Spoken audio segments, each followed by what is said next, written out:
Mahigpit ang gagawing pakikipag-ugnayan ng National Capital Region Police Office o NCRPO sa mga komunidad habang palapit ang halalan. Ayon kay NCRPO Director Police Major General Jose Melencio Nartates Jr., bahagi ito ng gagawin nilang pagbabantay para sa ligtas at payapang halalan sa 2025.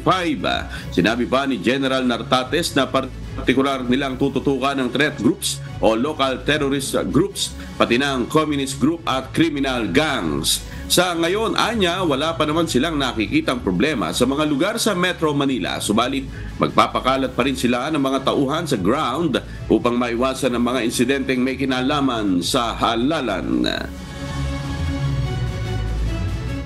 Pinaka-importante naman yan is, of course, we engage the community so that we narrow down or identify threats. Yung threats will come from the local terrorist group, the communist terrorist group, as well as the criminal gangs. Ito ang makakapag-disrupt ng ating peaceful election, particularly ang potential or private armed groups. Ito yung mga goons, ito yung nananakot para magka-impluensya sa mga voters natin na makapili ng malaya.